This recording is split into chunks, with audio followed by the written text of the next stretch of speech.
सारी परिस्थितियों को देखते हुए फिर सरकार में आए। देखिए 52 में चुनाव हुआ, नेहरू जी प्रधानमंत्री बने। 57 में चुनाव हुआ, नेहरू जी प्रधानमंत्री बने। 62 में चुनाव हुआ, नेहरू जी प्रधानमंत्री बने। फिर उसके बाद किसी भी प्रधानमंत्री को लगातार तीसरी बार बनने का अवसर ही नहीं मिला। इंदिरा जी रही 3 बार, लेकिन लगातार नहीं थी। तो ये बहुत बड़ी चुनौती थी, चैलेंज भी था। कांग्रेस भी चाहती थी भाई कैसे ये तीसरी बार बन जाएंगे, ये गांव से आए, ये कैसे, क्योंकि प्रधानमंत्री जी इनको विपक्ष तो पच ही नहीं रहे थे ना। इसलिए लगातार तीसरी बार बनना ये भारतीय जनता पार्टी के लिए भी ऐतिहासिक है, नरेंद्र मोदी जी के लिए भी ऐतिहासिक है।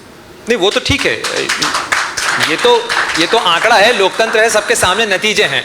लेकिन नतीजों की बात आई तो मुझे याद है अच्छे से 2 जून को प्रधानमंत्री जी ने नतीजों से पहले एक बैठक ली थी 100 डेज एजेंडा को लेके। अब तो 100 दिन पूरे होने वाले हैं सरकार के। एजेंडा की चेकलिस्ट जो आपकी है उसमें कितने पे राइट लग चुका है 100 डेज में? पहले 100 दिन का एजेंडा जो तय हुआ था। देखिए प्रधानमंत्री जी ने आपने ठीक कहा, 2 जून को भी ली। प्रधानमंत्री जी ने टेक्निकली रिजल्ट आने के बाद 10 जून को भी बैठक हुई। नहीं, रिजल्ट आने के बाद भी बैठक ली और हम उसी एजेंडे पे चल रहे हैं। 5 को भी बैठक ली और आप सब कह रहे हैं 10 जून को भी बैठक ली। हमारा एजेंडा वही है, विकसित भारत बनाना। हम एजेंडे पे कहीं भी इधर उधर नहीं हुए जी, 1 इंच भी। लगातार प्रधानमंत्री जी ने कहा है कि तीसरे टर्म में मुझे 3 गुना ज्यादा मेहनत करनी है। उसी दिशा में लगे हुए हम, उसी दिशा में लगे हुए हैं। और जो आपने कहा है, अब आप देखिए आज ही मैं एक काम करके आया हूं, जैसे अब गडकरी जी कोई विषय बता रहे थे। हमारा नोटरी का सिस्टम लंबे समय से था। ये 100 डेज के प्रोग्राम की अचीवमेंट में बता रहा हूं। तो लोग फॉर्म भरते थे नोटरीज का, फिर उसका एक इंटरव्यू होता था और सारा सिस्टम हमने ऑनलाइन कर दिया आज से ही। हाँ, अब वो फॉर्म भी ऑनलाइन, एग्जाम भी ऑनलाइन, रिजल्ट भी ऑनलाइन, सर्टिफिकेट भी ऑनलाइन। वो घर बैठे ही, उसको कहीं आने की जरूरत नहीं, फॉर्म भरने के लिए दफ्तर आने की जरूरत नहीं। तो ये क्या है?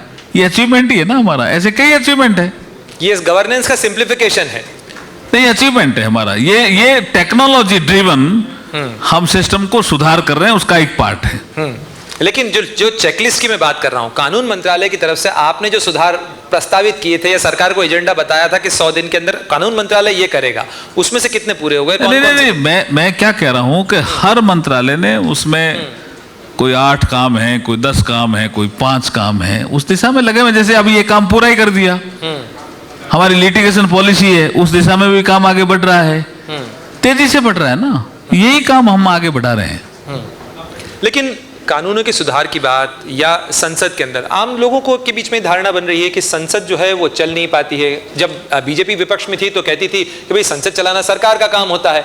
अब जो भी पार्टी सत्ता में होती है वो कहती है कि विपक्ष चलने नहीं दे रहा है। जब वो अपोजिशन में होती है तो कहती है कि सरकार नहीं चलने दे रही है, सरकार खुद नहीं चलाना चाहती तो सरकार की जिम्मेदारी है। ऐसा क्यों?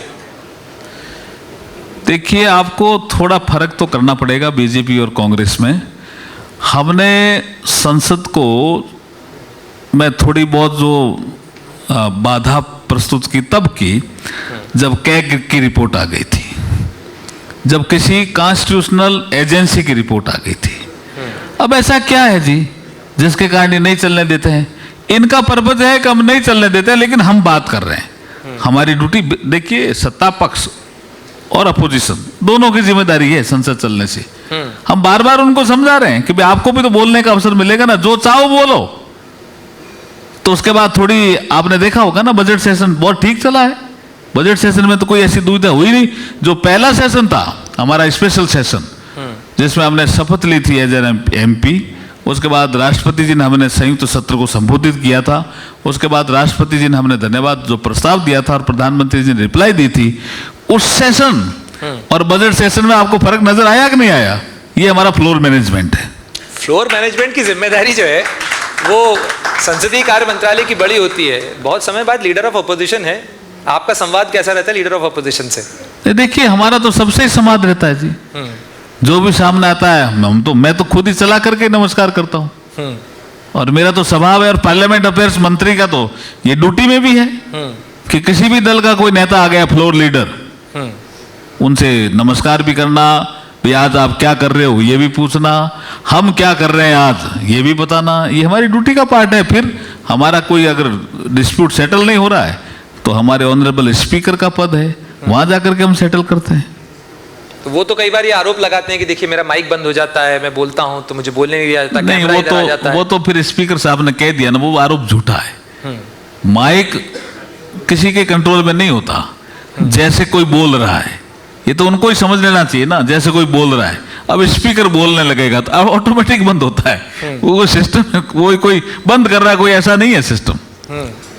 लेकिन लीडर ऑफ अपोजिशन के साथ में आपका संवाद अच्छा रहता है। देखिए, हमारा तो हर दल के जो फ्लोर लीडर हैं उनके साथ अच्छा रहता है, और हमें जरूरत भी रहती है। अभी जैसे वक्फ का मामला आया, बोला क्या चीज है, कैसे लाओगे, बीएसओ में कब आएगा, क्या इसको आप कमेटी को भेजोगे क्या, तो बात करनी ही पड़ती है, और हम बात भी करते हैं, उनके साथ मीटिंग भी करते हैं। लेकिन सहमतियां बनती हैं, क्योंकि मैं ये सवाल इसलिए पूछ रहा हूं आपसे कि आम लोगों के बीच में से जो सवाल आते हैं, लोगों को ऐसा लगता है कि संसद में केवल बहस के चक्कर में जो जरूरी काम है वो नहीं हो पाता है। सरकार की तरफ से आप लोग भी जब पार्लियामेंट में हमें ब्रीफ करते हैं तो यही कहते हैं कि ये नहीं हो पाया, हम बिल लेकर आना चाहते थे लेकिन ये नहीं आ पाया। नहीं, अभी तो मैं आपका वक्फ का उदाहरण दे रहा हूं ना। वक्फ को अमेंडमेंट करने के लिए जो बिल आया, उस बिल का ही उदाहरण दे रहा हूं। उनकी डिमांड थी भी इसको जॉइंट पार्लियामेंट कमेटी में भेजो, हमने भेजा ना, तो इसका मतलब संवाद से रास्ता निकलता भी है।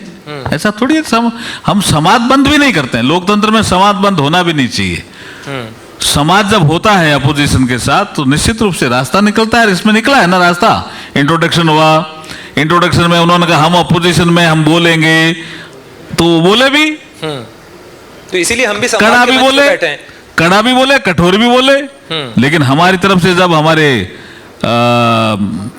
जो हमारे किरण रिजिजू जी हैं, अल्पसंख्यक मामलों के मंत्री, जब वो बोलने के लिए खड़े हुए, उन्होंने जब जवाब दिया तब वो भी शांत हो गए अधिकतर। उन्होंने कहा यार ऐसा है क्या मामला, चलो चलो आप कमेटी को तो भेज दो। तो हमने कमेटी को भेज दिया, अब कमेटी जांच कर रही है। तो इसका मतलब जब कोई विवाद भी होता है तो किसी पॉइंट पे जाकर के सहमति भी बनती है।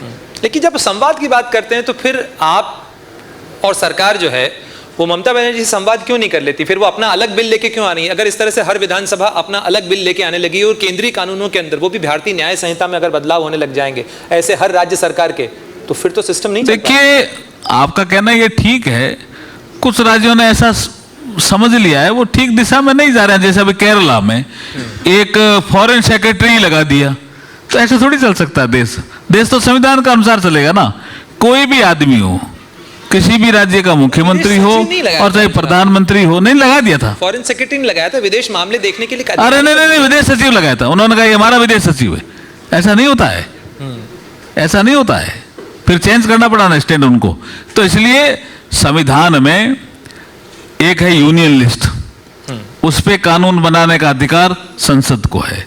एक है स्टेट लिस्ट, उसमें राज्य कानून बना सकते हैं, और एक है कंकरेंट लिस्ट। लेकिन जो स्टेट लिस्ट है उसमें भी अगर केंद्र कानून बनाता है तो केंद्र का कानून ही प्रिवेल करता है। ये सब उनको पता है जी। तो फिर पता है तो उसके बाद कवर अप करने के लिए, मैंने कहा ना, कोई मामला बड़ा हो जाता है तो उसको कवर अप करने के लिए चीजें आती है। तो इसीलिए तो मैंने कहा कि संवाद का मंच है, आप तो संवाद के ही मंत्री हैं। तो ममता बनर्जी नहीं, अगर कोई आदमी ये सोचे कि भी मुझे तो चीजों को कवर अप ही करना है तो क्या करना। जैसे मैंने अभी केरला का उदाहरण दिया ना, लेकिन ऐसे ही लेकिन हमारा संवाद का स्तर चलता रहता है। ऐसा नहीं है कि संवाद हम करते नहीं, करते रहते हैं सबसे। अभी आप भी हॉल में थे, एक यहाँ पे डॉक्टर थे, उन्होंने भी ये सवाल पूछा कि भाई डॉक्टर्स की चिंता जो है वो एक कानूनी चिंता के, एक प्रोटेक्शन को लेके चिंता आई। उसके बहुत सारे स्वर हैं, बहुत सारे लोगों को ऐसा लगता है हेल्थ। क्या सरकार इस बारे में कुछ सोच रही है? नहीं, एक्ट बना हुआ है जी। आप क्या है, इनको वो कहते हैं लागू कब होगा। कई बार कई चीजें, जैसे अब एडवोकेट हैं, वो कहते हैं साहब अगर डॉक्टरों को बना दिया तो हमारा भी बनाओ, एडवोकेट प्रोटेक्शन एक्ट भी लाओ। ऐसे हर आदमी काम करता है, तो इसलिए कोई चीजें चलती रहती है। लेकिन डॉक्टर अपने ड्यूटी के दौरान अगर कोई काम करते हैं, उन पे कोई मामला नहीं बनना चाहिए। सरकार इस दिशा में ही आगे बढ़ रही है। तो ये 100 डेज के एजेंडा के बाद में क्या सरकार का नेक्स्ट 100 डेज का एजेंडा भी आएगा, या किस तरीके से दिशा में आगे बढ़ेंगे? क्योंकि ये रोड मैप कह रहे हैं। देखिए, हमारा जो 100 डेज का एजेंडा था, फिर प्रधानमंत्री जी ने उसको 125 दिन का किया कि 25 दिन हम युवाओं से सुझाव लेंगे वो क्या चाहते हैं। तो ये तो हमारा इनिशियल एक टारगेट हुआ। फिर 5 साल के लिए देश की जनता ने शासन करने का हमें जो दायित्व दिया है, उसके आधार पर हम 2029 का एक टारगेट लेके चल रहे हैं। फिर प्रधानमंत्री जी का एक सोच है 2047 तक हम भारत को विकसित भारत कैसे बनाएं, उसकी नींव रखना, उनके लिए मजबूत नीतियां बनाना, वहाँ तक सोच करके काम करना, ये सारे काम इसी पीरियड में होने वाले हैं जी। आप देखते रहना।